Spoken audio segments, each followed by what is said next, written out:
Hi guys, today is the 2nd of August 2019 and it is 34 minutes past 9 in the evening over here in the UK, and I think there's a couple of connections to the iPet Go-To video that are unfolding in the news as we speak, so I'm just going to play this video very quickly.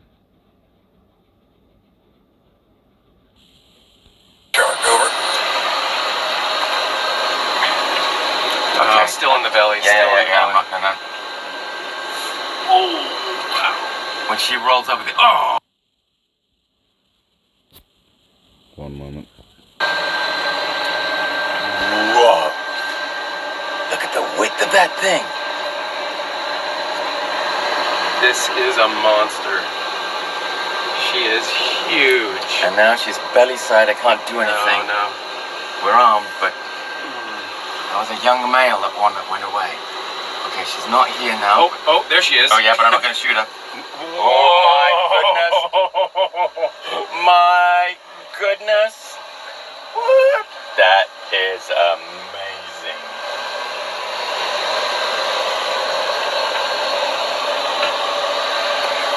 She's gonna eat the gun. She is trying to. Whoa.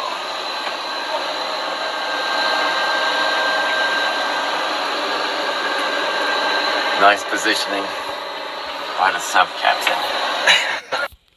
So this is a report about a shark which was bigger than their submarine. A rare shark is called a blunt-nosed six-gill, and obviously you guys just saw the video there, and I don't really think I need to kind of point out with a reference to a shark bigger than a submarine. In the iPet Go-To video we have referenced the shark on the chalkboard as being a submarine, so just going to quickly show you that.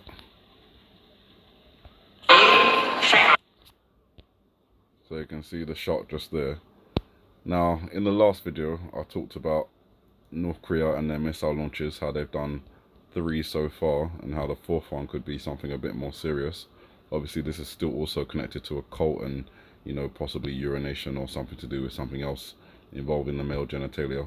But at the moment we've got missile launches from North Korea and we've got this discovery of a monster shark, and I mean obviously the way they've drawn it as well, with the eyes and the glaring open mouth aggressively positioned, kind of a monster shark. Now that was discovered on August 1st, kind of getting into the news August 2nd, where we've got 8 teeth and the number 2 surrounding those 8 teeth. Could be a reference to 8-2. Again, just keep your mind open. We may be seeing something coming up in the next few days, even possibly today, tomorrow, the day after, which is August 4th. Obviously there's a connection to Obama's birthday. We've got the party hat over here. Obama evolves in the next scene out of the Bush character, so kind of a symbolic reference to birthday, graduation sort of thing. We'll keep our eyes open and see what happens. Hopefully nothing.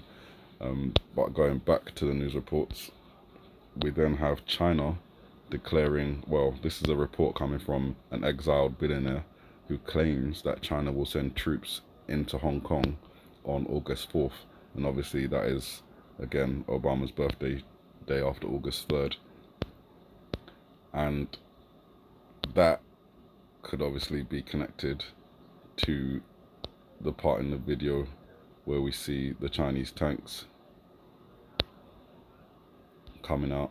We've got sort of a symbolic representation of protest going on here, even though it's a peaceful protest nonetheless. And then we have the tanks coming in, reminiscent of Tiananmen Square, kind of a repeat of history there, but also the connection to the Abrams tanks being sold to Taiwan and how that could cause some conflict over there. We also may have a reference to number 5, so even though martial law might be declared on August 4th, it might be the next day that the Chinese army actually sends their troops in, which will be August 5th.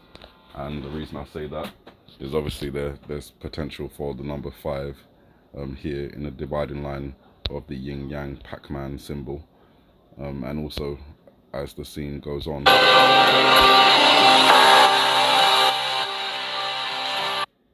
Let's turn that down.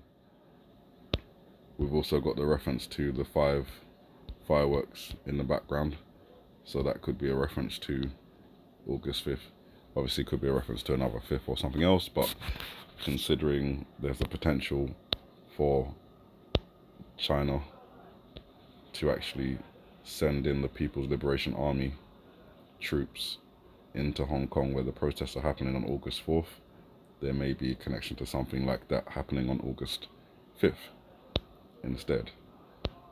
So on his YouTube channel on Thursday, Guo, this exiled billionaire, claimed that martial law will be declared in Hong Kong on August 4th and that the People's Liberation Army soldiers will be deployed to enforce the declaration. Ominously for Westerners, he also said that American and European institutions and foreign nationals with US and British passports will be cleaned up. Not exactly sure what the reference to cleaned up is, but certainly ominous, as was said in the report, and something I'm going to be keeping my eyes on. And the last little thing in the news I wanted to discuss is the deployment of 60,000 US soldiers in Syria. Now obviously Donald Trump was saying he's going to pull troops out of Syria, or at least they're going to be reduced, but this is not pulling out or reducing, this is increasing. The US is set to deploy at least 60,000 soldiers in Syria from its bases in Doha, the Mediterranean and Basra, according to a former Turkish general. Speaking exclusively to Yeni Safak Daily, retired Special Forces Commander General Abdullah Kuluskan, I don't know how you say that, said that the 25,000 truckloads and hundreds of plane loads of weapons and vehicles dispatched to Syria by Washington are meant for the 60,000 soldiers that will be deployed in the northeast as part of the US's Syria occupation plan.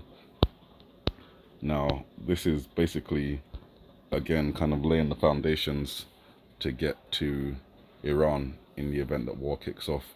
Obviously, Syria, in geographic terms, isn't that far from Iran compared to where the United States is or where other bases around the Middle East is as well. And from Syria they can go to Iraq. They've got bases in Iraq, so they can quickly flow through there and then into Iran, or at least close enough to Iran to, you know, launch attacks and set up command posts from there.